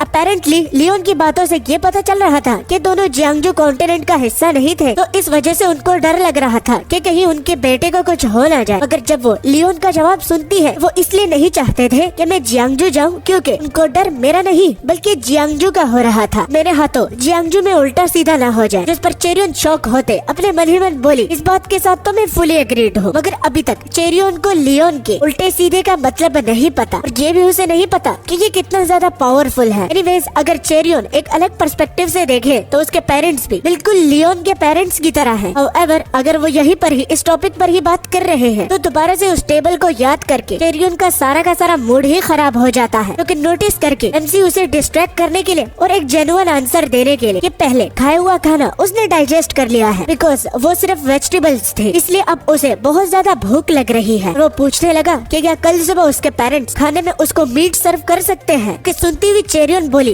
क्या फजूल की बकवास करना बंद करो, अब तुम्हें ऐसा करना है कि कल सुबह का खाना खाते ही तुम्हें यहाँ से निकलना होगा, यानी कि इस जगह से। इस पर वो उसे डीपली नजरों से देखता है और चेरियोन ये देखकर कि क्या हुआ, मेरी ओर इस तरह क्यों देख रहे हो, तो वो मुस्कुराते हुए बोला कि क्या तुम मेरे लिए टेंशन ले रही हो कि मुझे कहीं कुछ हो ना जाए। तो चेरियोन का मुंह टमाटर की तरह लाल हो जाता है और वो ये कहकर कि नॉनसेंस, क्या उल्टी सीधी बात कर रहे हो यार। वो इसलिए इतने परेशान है क्योंकि उसने जिन लोगों से पंगा लिया है तो वो उनको पूरी तरह से जानता नहीं, और फ्यूचर में उनके और लोग भी इसका पीछा करने के लिए आ जाएंगे। ये कहती हुई चेरियोन वहाँ से चली जाती है और पानी के रिफ्लेक्शन में हम देखते हैं कि हमारा एमसी उसको शर्माते हुए मुस्कुरा रहा था। और अब वक्त गुजर गया और आधी रात में हमारा सीन एक घर पर गया, जहाँ से कुछ रेड कलर का ऑरा निकल रहा था और उसके नीचे कुछ गार्ड्स कैंप फायर लगा के बैठे हुए थे और एक दूसरे को अपनी कहानियाँ भी सुना रहे थे कि अभी कुछ देर पहले एक लड़का उसके फादर का बदला लेने के लिए आया था कि उसके फादर को वो जरूर एवेंज करेगा। तो एक बेटे को देखकर जो कि अपने फादर को एवेंज करना चाहता है, तो मैंने उसको उसके पास ही भेज दिया। जो कि सुन उसके बाकी दोस्त काफी जोर जोर से हंसने लगते हैं और इनके लिए ये आम बात है कि जिन विक्टिम्स को ये मारते हैं तो उनका ये लोग मजाक उड़ाएं। उसका दूसरा दोस्त तो ये भी बोल देता है, तुमने उस बच्चे को यतीम होने नहीं दिया और उसको उसके फादर के पास ही भेज दिया, मेरे हिसाब से तुमने ठीक किया है। तभी लियोन वहाँ पर आ जाता है, वो लोग उसे नोटिस भी कर लेते हैं और वो बोले कि सामने कमीना कौन खड़ा है। एक बंदा लियोन से पूछा कि तुम वहाँ पर क्यों खड़े हो और क्या तुम्हें पता है कि तुम कहाँ पर हो। तो एमसी सिंपली उस सारी जगह की डिटेल देता है कि ये ब्लैक मार्केट है, जिसको मार्केट्स ऑफ द वॉन्डरर्स भी कहते हैं। ये जानने के बाद कि आजकल की यंग जनरेशन भी इन जगहों के बारे में जानती है और वो अकेले यहाँ पर आते हैं, तो आजकल की जनरेशन शायद से उन लोगों को अपने समझ रहे हैं, मतलब कि एक जैसे, जो कि दिल के अच्छे हो, बिल्कुल इस बच्चे की तरह। तो बच्चे का वर्ड सुनकर लियोन बड़े भारी आवाज में बोला, तुम्हारे मुंह से दोबारा बच्चा सुना तो तुम्हें मौत के घाट यही उतार दूंगा। ये सुनकर जितना वो होल्ड बैक करने की कोशिश कर रहा था, तो अब उसने हदें पार कर दी है और अब वो लियोन पर अटैक करने के लिए जैसे ही अपनी तलवार निकाला और उस पर अटैक किया ताकि वो उसे सबक सिखाए, तो सिंपली उसके अटैक को डॉज करके वो भी बड़ी आसानी से वो अपनी पाम टेक्निक का इस्तेमाल करके उसके पसलियों पर मारता है। जैसे वो एक जगह पर रुक जाता है और उसके बाकी दोस्त जो कि पीछे से ये देख रहे थे, तो उनको समझ में नहीं आ रहा था कि इसको आखिर क्या हुआ। वो पीछे से कमेंट दे रहे थे कि अब ये मत कहना कि बच्चे के हाथों तुम मार खा रहे हो, और एक तो रोस्ट भी करता है कि फाइटिंग तुम्हारे बस की नहीं है ब्रो, जाके अपनी माँ की सेवा करो। तो उसी के हाथ से उसी की ही सोट लेकर वो बंदा जब नीचे गिरा तो पीछे तीनों दोस्तों के पैरों तले जमीन घिसक जाती है। और बाद में हमारा हीरो बोला, मेरे लिए इस वक्त ये काम करना सबसे बहुत ज्यादा जरूरी है। आज तो किसी हाल में भी मैं नहीं रुकने वाला, क्योंकि सब चीजों को रिजॉल्व करने के लिए ये मैं सबसे पहला स्टेप ले रहा हूँ। उन तीनों को लियोन की बकवास समझ में नहीं आई और वो बोले, बच्चे क्या बड़बड़ करता जा रहा है, सीधा सीधा बोल क्यों नहीं देता। तो तब तक वो अपने सोर्ड्स निकाल पाते तो एमसी उनके करीब ही आ चुका था और एमसी उससे मैं बोला, तो इसका मतलब मेरे रास्ते में जो लोग भी मेरे गोल तक पहुँचने का कांटा बनेंगे तो उनको मैं रास्ते से ही हटा दूंगा। वो उन तीनों को एक ही स्लैश के साथ सब्जियों की तरह काट डालता है और अपने सेंटेंस को खत्म करके आज तो लाशों के ढेर लगने वाले हैं। उन तीनों को हराने के बाद जब सीन अंदर डैन पर गया, वहाँ पर भी सारे लोगों को मौत के घाट उतारकर जब उसने दरवाजा खोला तो वहाँ पर एक मोटा सांड बैठा हुआ था और साथ में उसकी सबऑर्डिनेट्स जिसमें कुछ लड़के और एक मर्द था। तो उसे एमसी वहाँ पर देखता है। कुछ लड़कियां एमसी को वहाँ पर देखकर मुस्कुरा रही थी और जो बंदा साके डाल रहा था तो वो बड़े ही गुस्से की नजरों से उसे देख रहा था, मगर एमसी ने परवाह नहीं करी और वो उसके करीब गया और हवा में उसी रेड कलर के ऑरा को फील करने के बाद वो बोला, मनोरंजन के लिए ये एटमॉस्फेयर तो एकदम मस्त है बिड़ू। और फिर बाद में साके पीने के बाद जब उसने जोर से अपना हाथ रखा तो वो मोटा सांड बोला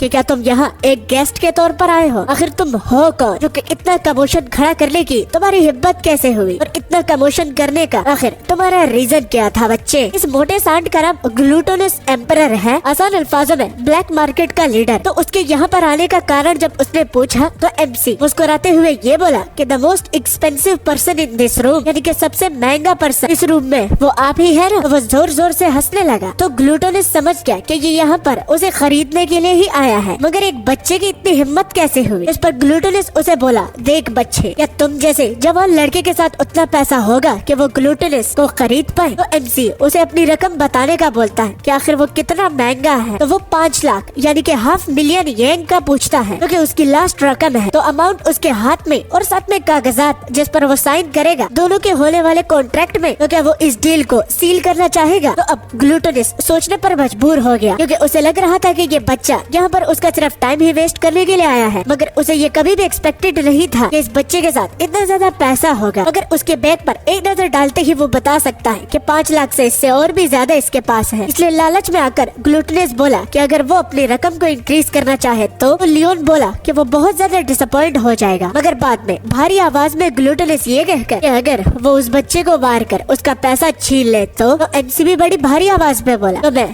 पहले से और भी ज्यादा डिसअपॉइंट हो जाऊंगा। तो ग्लूटोनस अपना हाथ उठाता हुआ जो कि एक इशारा था कि चलो अगर तुम्हें डिसअपॉइंट ही होना है तो होने दो, लेकिन इस डिसअपॉइंटमेंट में तुम्हें मजा आएगा। और वो उसके पास जो खड़ी हुई औरतें थी तो वो एमसी की ओर भेज देता है और साथ में ये कहकर चलो तुम्हें थोड़ा सा डिसअपॉइंट करते हैं। तो सारी लड़कियां उसे घेर लेती हैं और पता चलता है जो रेड कलर का ऑरा वो फील कर पा रहा था वो भी डैन के बाहर और रूम के अंदर तो वो इनसे ही आ रही थी। और उसको घेरने के बाद वो नाचना शुरू कर देती है, वो भी उसके मनोरंजन के लिए। तो इससे समझ में आ जाता है कि ग्लूटोनस का डिसअपॉइंटमेंट में मजा आने का आखिर मतलब क्या था। या इस तरह के डिसअपॉइंटमेंट आप लोग चाहेंगे? कमेंट में जरूर बताना। ओके, अब धीरे धीरे करके वो जो लाल कलर की औरत थी तो वो पूरे कमरे को ढक लेती है। बस उन औरतों की आंखें और उनके होंठ दिखाई दे रहे थे और उनका नाचना लियोन के सामने रुक नहीं रहा था। और ग्लूटोनस जो कि पीछे से ये सब कुछ देख रहा था कि लियोन का अब खुद पर कोई काबू नहीं रहेगा, तो वो ये देखकर मुस्कुराने लगा और अपने मन ही मन में वो कहने लगा, जिस मोमेंट से तुमने इस कमरे में कदम रखा तो तुम मेरे झांसे में फंस गए, क्योंकि जिस सोर्सरी में तुम फंस गए हो तो ये पैरालाइजेशन है जो कि मर्दों को खास करके कंट्रोल करने में मदद करती है और इस सॉर्सरी का नाम इल्यूजनरी ब्लिसफुल डांस है। ये कहते हुए एक औरत ने लियोन पर अटैक कर दिया था, जिसको लियोन सरप्राइजिंग में उसी पैरालाइजेशन इल्यूजनरी में लॉक कर लेता है। वो काउंटर अटैक नहीं करता और वो कहने लगा, तुम लोगों का ये डांस मुझे बहुत ज्यादा पसंद आया, लेकिन ये इतना ज्यादा कुछ खास नहीं था कि इससे तुम लोग मुझे मार सकते। और जो पेन उसके साथ थे तो उसी के हाथों से लेकर वो सामने ग्लूटोनी की ओर फेंक देता है, जो कि इतनी स्पीड से जाता है कि पीछे का लैंप और दीवार वो क्रैक कर देता है। वो लड़की ये देखकर कि उनकी ये सॉर्सरी अनडन हो गई है, यानी कि एक तो काम भी नहीं कर रही थी और एकदम से खुद ब खुद क्लोज हो गई, तो इससे उन लोगों को बड़ा झटका लगा। और ये जानने के बाद कि इतना छोटा बच्चा ये देखते ही समझ गया कि ये लड़कियां सोल मैनिपुलेशन टेक्निक का इस्तेमाल कर रही हैं, तो अब वो लियोन को कम नहीं आंकेगा। और अब लियोन उन लड़कियों से पूछने लगा, क्या तुम में से कोई ऐसी लड़की है जो कि इसको पसंद करने के लिए ही यहाँ पर रुकी है? जिस पर सब लोगों का जवाब ना में होता है। और मजीद ये कहकर कि तुम लोगों को यहाँ पर जबरदस्ती लाया गया था, इसलिए मैं कहता हूँ कि यहाँ से चली जाओ और बिल्कुल भी फिक्र मत करना। जाने का सुनकर वो लोग डाउट करने लगे और उन लोगों को डर भी लग रहा था, जो कि लियोन समझ गया। मगर वो उन लोगों को इनकरेज करके कि तुम लोगों को हिम्मत तो करना होगा, थोड़ी सी हिम्मत करो तो तुम खुद यहाँ से इस मोटे सांड के सामने ही चली जाओगी। उसके बाद तुम आराम से अपनी जिंदगी जी लोगे और इससे तो बहुत कहीं गुना बेटर होगी। अब ग्लूटोनी बहुत ज्यादा हंसने लगा, क्योंकि हालांकि हमारे एमसी की उम्र कम है, लेकिन जो स्पीच उसने दी है वो बहुत ज्यादा इम्प्रेसिव थी। वो उन लोगों को तो जाने देगा, मगर तब जब वो उन लोगों के ऑर्गन्स उनके शरीर से बाहर निकाल दे और उनकी बॉडी को टुकड़े टुकड़े कर दे। ये वो सिंपली सब लोगों को धमकी दे रहा था, जिस पर एमसी बोला कि क्या सच में? इससे पहले मैं तुम्हें काट काट के कुत्तों को खिला दूंगा। मोटे गेंडे, क्या तुम अपनी जगह से उठ भी सकते हो? उसकी ब्लड लस्ट को फील करने के बाद मोटे गेंडे की पैरों तले जमीन घिसक गई और इतने खतरनाक किलिंग इंटेंट उसने कभी भी फील नहीं किए थे। तभी उसको सुनाई दिया कि वो लड़कियां लियोन को थैंक यू बोल रही थी। पता चलता है कि जब उन लोगों को ये मालूम हुआ कि लियोन यहाँ पर सब कुछ संभाल लेगा, तो इसका वो थैंक यू बोल रहे थे और वो जाने के लिए अब रेडी भी हो गए थे। और जाते जाते लियोन उनको पैसा भी देता है ताकि वो अपनी लाइफ को बेटर करने को सीरियस ले ले। वो एक न्यू लाइफ को स्टार्ट करने में उन लोगों की मदद तो ज्यादा नहीं कर सकता, इसलिए उन लोगों को अच्छा खासा पैसा दिया। और वो बंदा जो कि ग्लूटोनी को ताके डाल रहा था, तो वो फील करता है कि ये अब बहुत ज्यादा डर रहा है। मगर बाद में उसे ये बात बहुत ज्यादा गुस्सा दिलाती है कि ग्लूटोनस एम्परर वो भी सिर्फ एक बच्चे के किलिंग इंटेंट से एक जगह पर फ्रीज हो गया और उनकी सर्वेंट्स जा रही है, लेकिन इसका वो कुछ कर नहीं पा रहा। तो ये बात उसे हजम नहीं होती। उसे इतना खुद पर तरस आता है कि वो अपनी मार्शल आर्ट्स को एक्टिवेट करता है, जिससे उसका हाथ दुगने साइज में आ जाता है और जो काड़ा उसने हाथ में पहना हुआ था तो वो भी टूट जाता है और फ्लोर भी क्रैक होने लगता है। फुली अपने फॉर्म में आने के बाद वो भारी आवाज में बोला, अब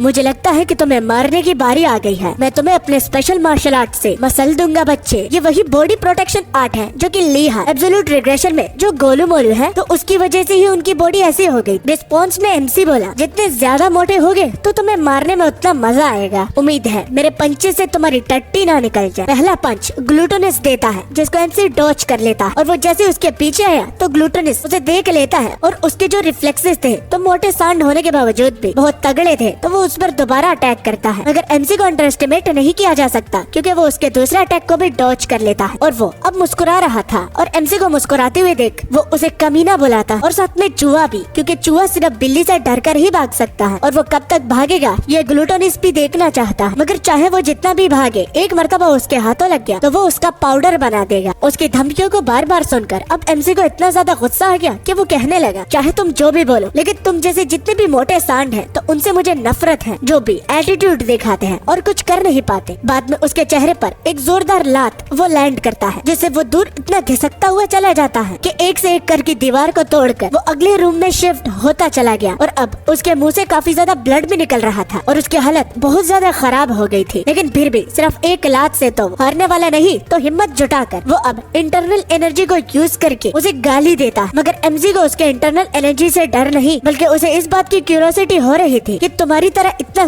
गंदा और मोटा सांड उन औरतों को कैप्चर करके क्या करना चाहता था, उसके इंटेंशंस क्या थे। तो ये पूछते वक्त उसके सामने एक छोटा सा पत्थर था, जिसको वो जैसे ही अपने उंगली से फ्लिक मारता है वो सीधा जाकर ग्लूटोनिस के हाथ के जॉइंट्स पर लगता है और उसका हाथ उखड़ गया, वो भी देखते ही देखते। अब ग्लूटोनिस बहुत दर्द से चिल्ला रहा था और उसका खून जरूरत से कुछ ज्यादा ही बह गया और अब खुद को इतने डेस्परेट सिचुएशन में देखकर वो समझ गया कि जिस कमीने के साथ वो लड़ रहा है तो वो कोई बच्चा नहीं है, बल्कि वो एक रियल मार्शल आर्टिस्ट है। इतना छोटा मार्शल आर्टिस्ट उसने कभी भी ये एक्सपेक्ट नहीं किया था। साथ ही में हम लियोन के ऑरा को भी देखते हैं, इंटरनल एनर्जी जो कि पर्पल कलर की थी या फिर पिंक, तो नहीं तुम लोग ही बोलो। तो अब जबकि वो वैसे भी मरने वाला है तो वो लास्ट टाइम कुछ ट्राई करना चाहता है। और वो चिल्लाते हुए बोला, वैसे भी मैं मरने वाला हूँ तो मैं तुम्हें सरप्राइज के तौर पर अपने साथ ले जाने के लिए आया हूँ। वो अपना ऑरा इतना ज्यादा रिलीज करता है कि आसपास का बिल्डिंग अब गिरने लगा और वो गुस्से में बोला, कुछ भी कर लो बच्चे, लेकिन आज तुम मेरे साथ ही मरोगे। मगर पलक झपकाते ही वो उसके सामने से गायब होकर उसके नीचे आ जाता। नीचे इसलिए बोला क्योंकि वो इतना जायगेंटिक है कि अगर सामने का वर्ड यूज करता तो एमसी नजर ही ना। मगर खैर, अपनी इंटरनल एनर्जी को कलेक्ट करते हुए वो उसके पेट पर एक जोरदार पाम देता है, जैसे उसकी पूरी इंटरनल एनर्जी उसकी बॉडी के आर पार हो जाती है और पूरी बिल्डिंग को चीरते हुए वो जंगल तक पहुंच जाती है। और बहुत सारा खून ग्लूटोनिस के मुंह से निकलता हुआ वो नीचे जमीन पर गिर जाता है और गिरते वक्त उसे ये कहकर, तुम्हारी जान की मैंने रकम दी थी तो तुम्हारी जान का मैं मालिक हूँ, इसलिए मैं ही तुम्हारी जान ले सकता हूँ और कोई नहीं। अब ग्लूटोनिस बड़ी ही धीमी आवाज में बोला, मेरी मरती हुई बॉडी के साथ तुम क्या करोगे और ले जाकर इसका फायदा ही क्या होगा। इस पर एमसी उसे बोला, शायद तुम्हें कोई मिसअंडरस्टैंडिंग हो गई है, मैं तुम्हें ले जाने की बात नहीं बल्कि उसे ले जाने की बात कर रहा था। पीछे तुम्हारा ये सर्वेंट जो कि साके डाल रहा था। कहानी में ट्विस्ट को देखकर मुझे भी पहले में समझ नहीं आया और ग्लूटोनिस की तरह मुझे भी लग रहा कि ये क्या ही कर ले जिसको साके डालने के अलावा और कुछ आता भी नहीं। और अगर वो जस्ट उसी के लिए ही आया था तो उसने इतना कमोशन खड़ा करने की जरूरत भी क्या थी। वो आराम से उसे ले भी जाता और कोई उसका बाल भी बाका ना कर पाता, इसलिए उसे मारने की जरूरत ही क्या थी और साथ में उनके लोगों को मारने की भी। जिस पर एमसी बोला, वो इसलिए क्योंकि मुझे तुम्हें मारने का एक रीजन चाहिए था। जिस पर ग्लूटोनिस बोला, तुम मुझसे भी बहुत ज्यादा बदतर हो बच्चे। जिसके जवाब में एमसी उसे बोलता है, वेल मैं भी तुम्हारी बात थोड़ी बहुत ठीक हो, लेकिन अच्छे लोग कभी भी मेरे जाल में फंसते नहीं, इसका मतलब तुम अच्छे नहीं हो। ग्लूटोनिस ने पूरे जियांगजू में आज तक उस तरह का मार्शल आर्टिस्ट नहीं देखा और ये बाकी लोग भी एक्सपेक्ट नहीं कर रहे होंगे कि एक बड़ी सी आफत उन पर आने वाली। और ये कहता हुआ ग्लूटोनिस आखिर मर जाता और अब न मुड़ते हुए वो बोला, हम काफी टाइम के बाद मिल रहे हैं। मानोर मास्टर ऑफ हुआ ये उसका नाम है, मगर उनको दूसरे नाम से भी जाना जाता था, हुआ माइकल। क्या मैंने ठीक बोला या फिर नहीं? जो कि सुन माइकल बोला, ठीक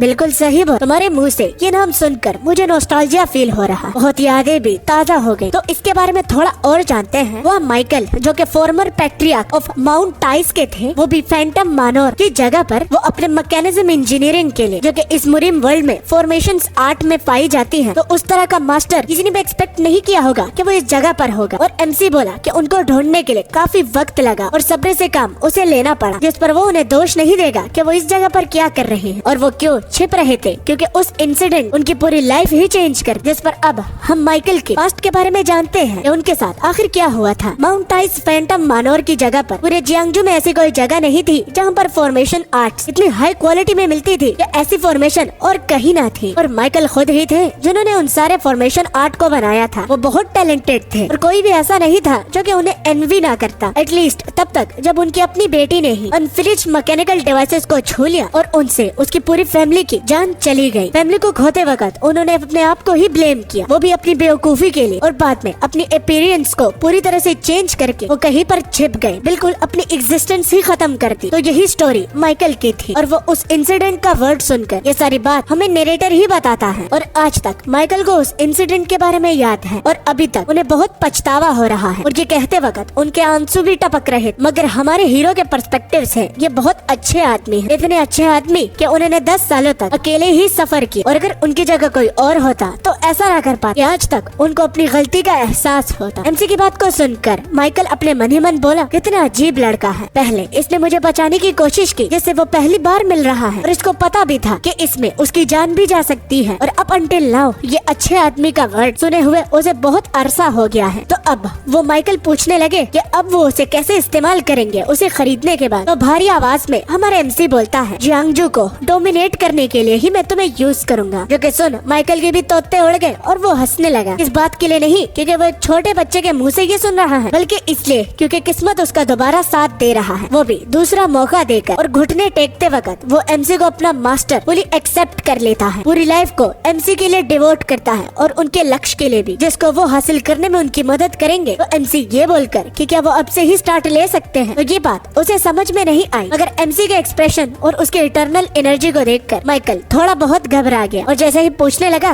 कि आप इसे क्या करने वाले हैं, तो उसकी जस्ट हम एक चीख को ही सुनते हैं। और अब उस बिल्डिंग के बाहर हम एक बंदे को जो कि निंजा की तरह पेड़ पर खड़ा हुआ था, तो वो बोला, क्या यंग मास्टर अभी तक लड़ रहे हैं? मुझे तो यकीन ही नहीं आता। अब ये यहाँ पर किस लिए आया है? क्या ये माइकल को यंग मास्टर बुला रहा है या फिर एमसी को? ये तो अगले पार्ट में ही पता चलेगा।